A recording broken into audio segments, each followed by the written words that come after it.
This video deals with academic writing. In this course, you will learn to develop a research question, find related literature, identify the key ideas from the literature, link the key ideas from a range of articles, in other words, a range of literature, paraphrase and reference the key ideas, and infer what the links between ideas mean. This is the basic framework of your essay or literature review in the course. You'll need a background section, a methodology, a body of key themes, that's the biggest part of the essay, a discussion section, a reference list, and an appendix. Finding literature.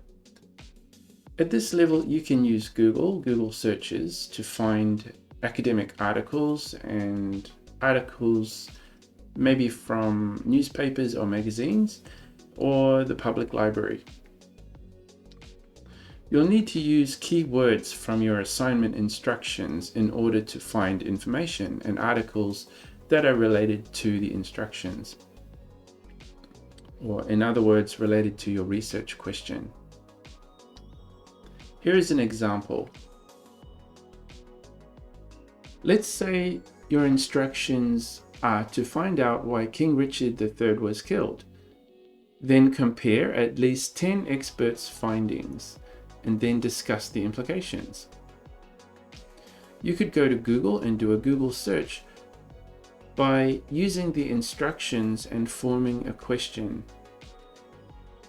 For example, why was King Richard III killed? In Google, make sure not to use any Wikipedia search entries. You could look, for example, at newspaper entries like the Washington Post.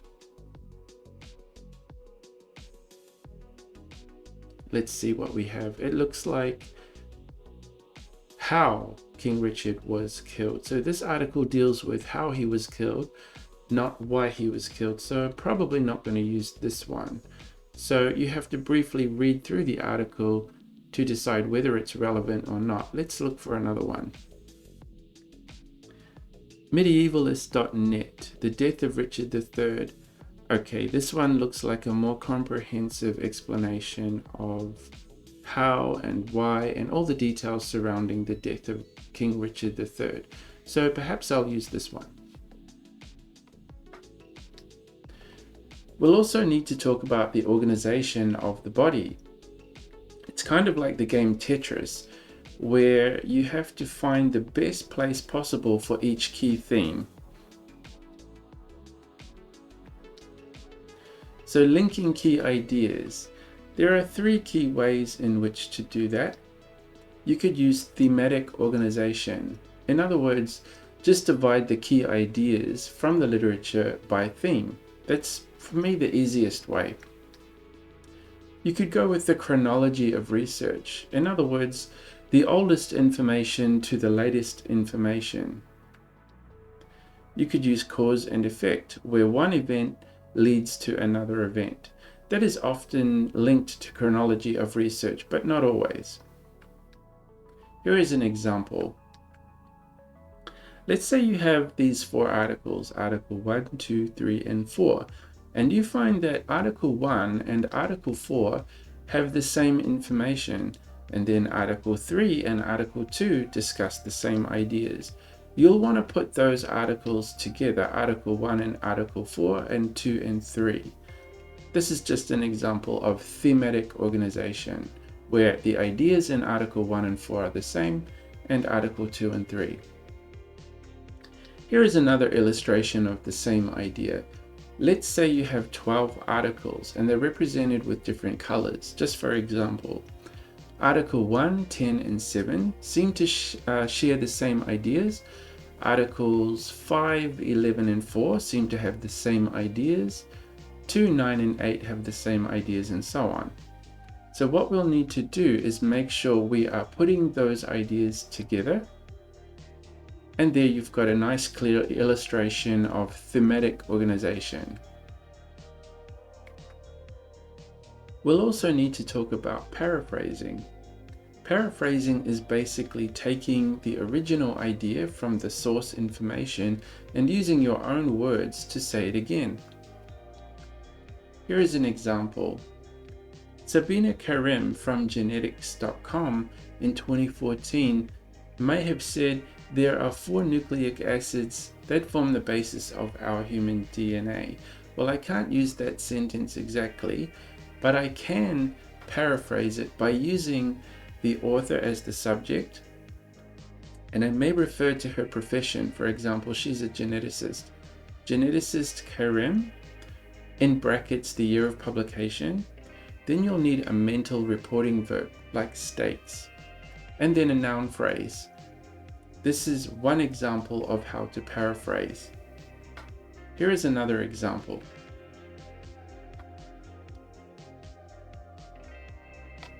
You could use according to the author and the year of publication in brackets and a comma. Effectively, this is an adverb that introduces the sentence. Here is another example of how to paraphrase.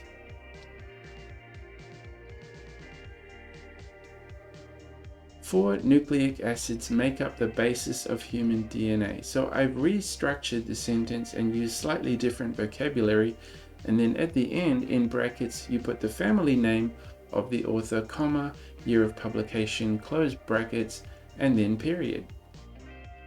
Those are the 3 key ways to paraphrase information. Take a screenshot here or a list of reporting verbs that you can use throughout the course and the structures surrounding them. This particular page is very important.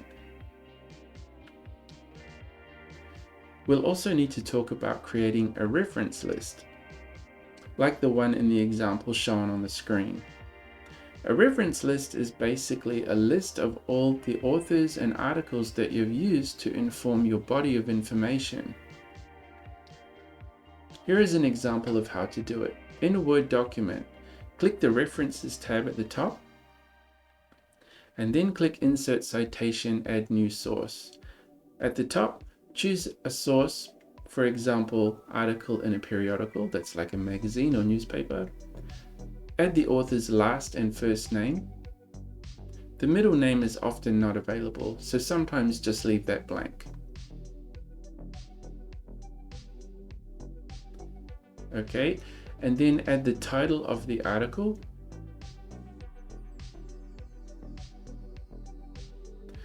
the periodical title, for example, Atlantic Magazine or a newspaper or whatever you're using, the year of the publication, the month of the publication, the day of the publication,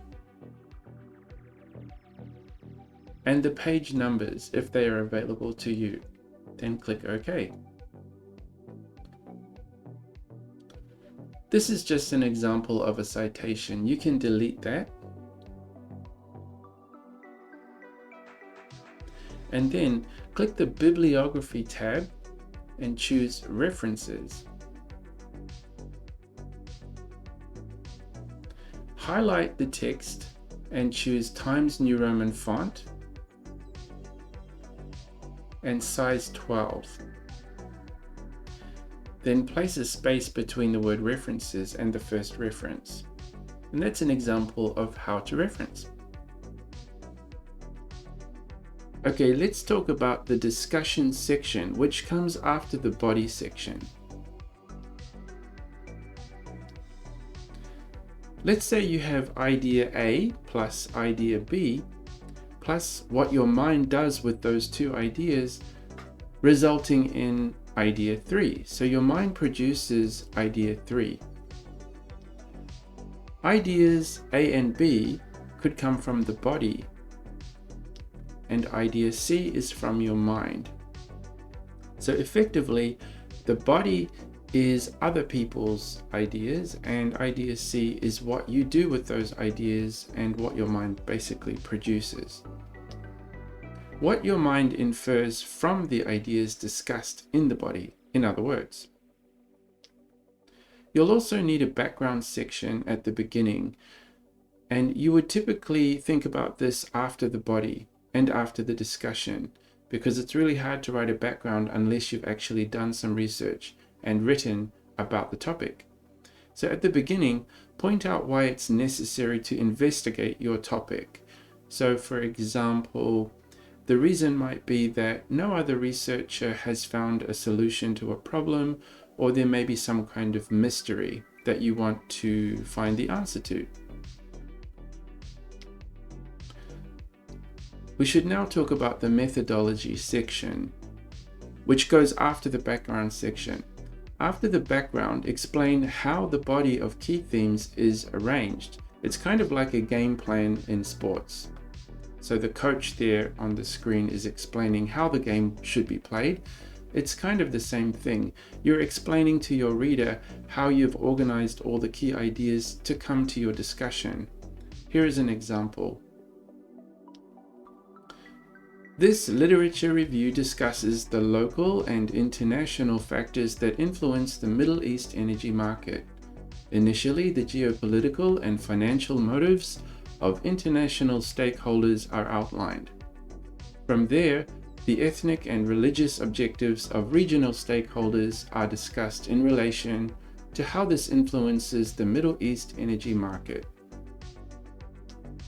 You can see in the yellow area, this is basically just the general idea.